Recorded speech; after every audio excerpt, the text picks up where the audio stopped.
The rhythmic clatter of steel against steel filled the dimly lit train carriage as it sped through the African countryside. Outside, the sky melted into twilight, streaked with hues of amber and deep violet. Inside, the air was thick with a scent of aged leather seats, faint perfume, and the subtle aroma of spiced tea from a vendor pacing down the aisle. Seated near the window, Kwame adjusted the cuffs of his tailored navy blue suit, his polished demeanor exuding quiet confidence. A man accustomed to getting what he wanted, he had mastered the delicate art of conversation, an ability that had served him well in both business and personal affairs. Tonight, however, promised something different. A few rows ahead, a woman caught his eye. She sat alone, absorbed in the passing scenery, her fingers idly tracing the rim of a half-empty glass of wine. A striking figure, her dark, smooth complexion accentuated by a maroon silk blouse that clung just enough to hint at elegance. She projected a quiet confidence, but Kwame recognized something deeper. Perhaps curiosity, perhaps loneliness. He rose smoothly, taking measured steps toward her seat, the gentle sway of the train guiding his movements. "Excuse me," he said, his voice rich and unhurried. "Is this seat taken?" Alma glanced up, her full lips curving into a knowing smile. "Depends.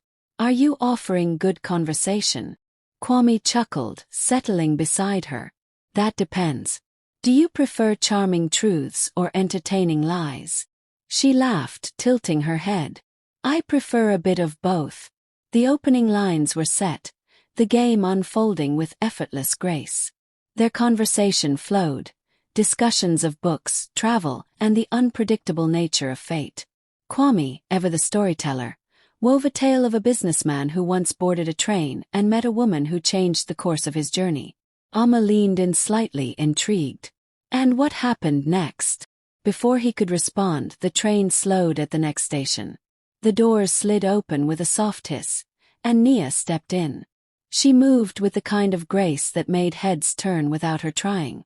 Dressed in a flowing dark green dress, her posture was poised yet effortless. She scanned the carriage, eyes sharp but unreadable, and then, as if drawn by some unseen force, she walked directly toward them. Kwame stiffened, caught between intrigue and calculation. He hadn't expected a second player in his evening's entertainment, yet here she was, an unexpected variable that could make the game all the more interesting. "Mind if I join you?" Nia asked, her tone smooth, deliberate. Alma hesitated for half a second, then smiled politely. "Of course." Kwame gestured to the seat across from them, his expression unreadable. "I was just telling Alma about the unpredictability of fate," he said. Nia slid into the seat, crossing her legs.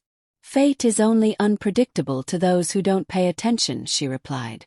The conversation resumed, but the energy shifted. Alma, once comfortably engaged, now sat more upright, subtly adjusting her posture.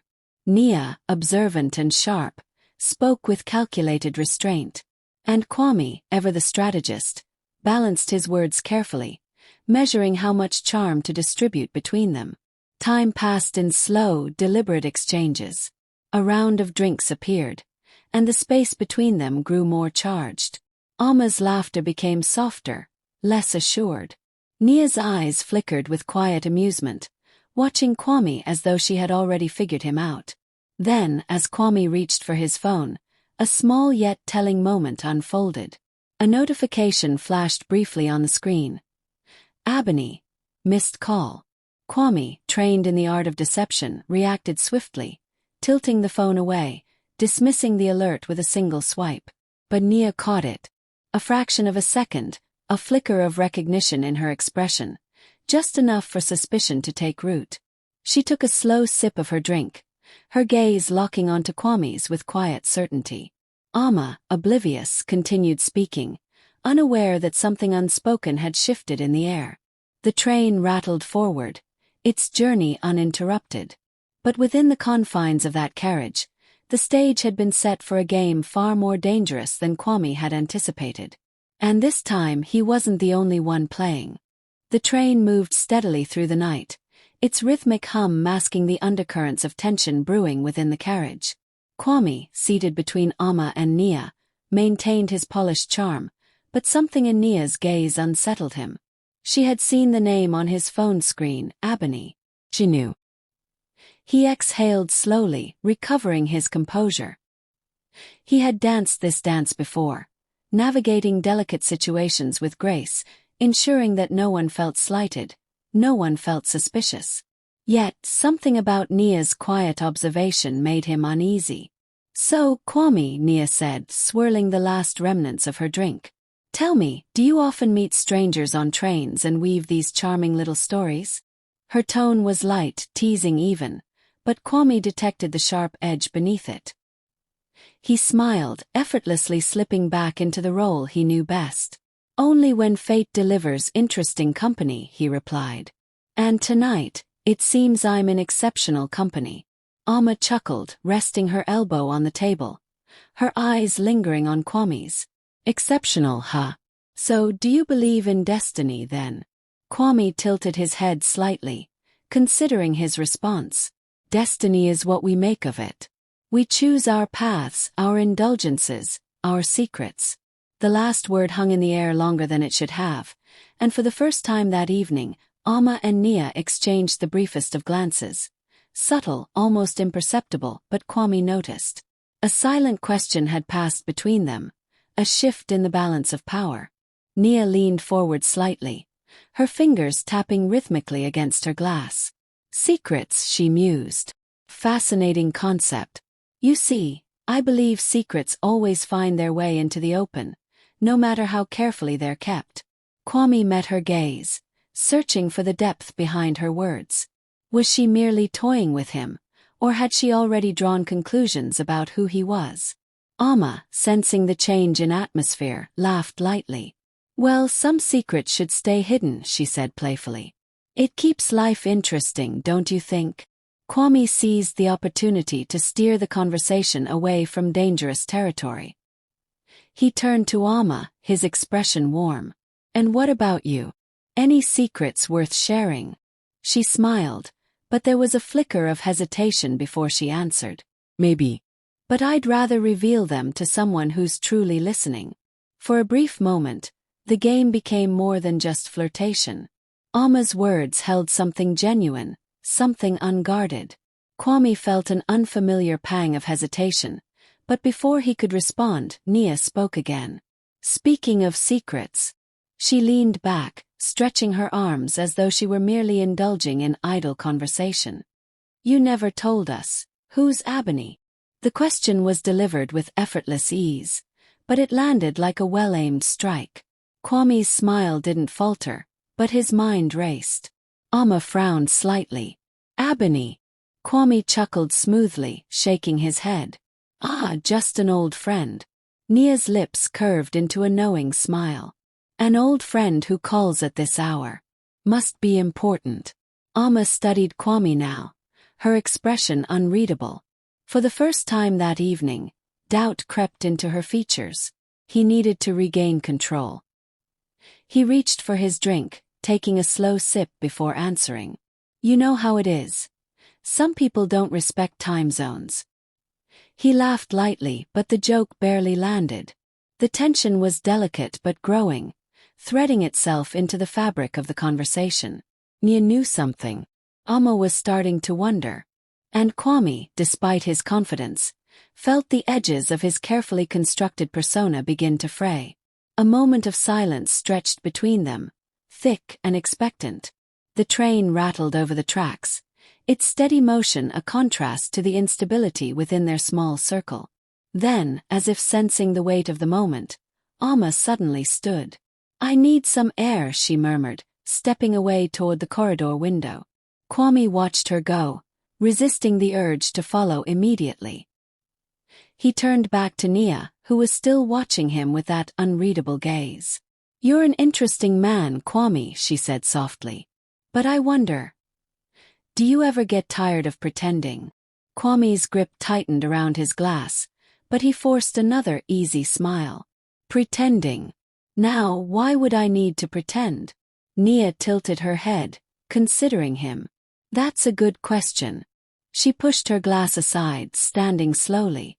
I suppose we'll find out. With that, she turned and walked away, leaving Kwame alone at the table. For the first time in a long while, he felt unsettled. The game, it seemed, was no longer his to control. And the night was far from over. The train pressed forward into the darkened landscape, its rhythmic hum a stark contrast to the silence stretching between Kwame, Amma, and Nia. Each was lost in thought, their unspoken suspicions thickening the air like a storm about to break. Amma stood near the window at the end of the carriage, arms folded, her expression unreadable as she gazed at her reflection in the glass. Nia, ever composed, lingered by the aisle, her quiet presence an unspoken challenge. And Kwame, seated alone at their table, felt the weight of the moment pressing against him. For years, he had mastered the delicate art of balancing lies with charm, ensuring no one ever saw the full picture. But tonight the cracks had begun to show. Ebony's name had entered the room, and with it, the illusion of control had started to slip. Taking a slow breath, Kwame rose from his seat. He approached Amma first, adjusting his tone to the warmth he knew she responded to. Everything all right? He asked softly. She turned, her eyes scanning his face. Should it be? Kwame offered an easy smile. I was enjoying our conversation. Didn't expect you to disappear on me. Amma studied him for a moment before exhaling. You have a way with words, Kwame, she admitted. But I can't shake the feeling that there's more to you than you let on. He tilted his head, feigning curiosity. And is that a good thing or a bad thing? She hesitated. That depends on whether I ever get the truth. Before Kwame could respond, a soft voice interrupted. That makes two of us. Nia. She had approached without a sound, her arms crossed, her expression deceptively casual. But Kwame knew better now. She wasn't just a passing stranger. She was a hunter, and he had become the prey. He turned to face her, his smile unwavering. I seem to have caught the attention of two very inquisitive women tonight. Nia smirked. Flattery won't save you. You still haven't answered the question. Amma narrowed her eyes slightly. Who is Ebony? Kwame weighed his options. A direct lie would only deepen their suspicions, but revealing too much would unravel the narrative he had carefully crafted. She's an old connection, he said smoothly. Nothing more. Nia raised an eyebrow. An old connection who calls late at night. Who makes you nervous enough to hide your phone. Amma's expression shifted, something colder settling in her gaze. You did hide your phone, didn't you? Kwame's pulse quickened, but he remained composed. You're both reading too much into this. He chuckled, shaking his head. I enjoy good company, good conversation. That's all tonight is. But the words rang hollow now. Amma wasn't smiling anymore. Nia, too, remained unmoved, her eyes sharp and knowing. The game had changed. A long silence stretched between them before Amma finally sighed. You know, Kwame, I like a little mystery. But I don't like being played. She turned, heading back to her seat. Kwame reached out instinctively, but she brushed past his touch, her mind clearly made up. Now it was just him and Nia. She studied him for a moment before speaking, her voice softer than before. You think you have everything under control, don't you? Kwame met her gaze, his mask of confidence still firmly in place. Control is a matter of perception. Nia gave a small, knowing smile. And perception has a way of shifting when you least expect it. She glanced toward Amma, then back at Kwame. You might want to rethink the way you play this game, Kwame. Because I don't think you're the one winning tonight. With that, she turned and walked away, leaving him standing there, alone in the quiet hum of the train. For the first time in years, Kwame felt something unfamiliar creeping in, doubt. And the night was far from over.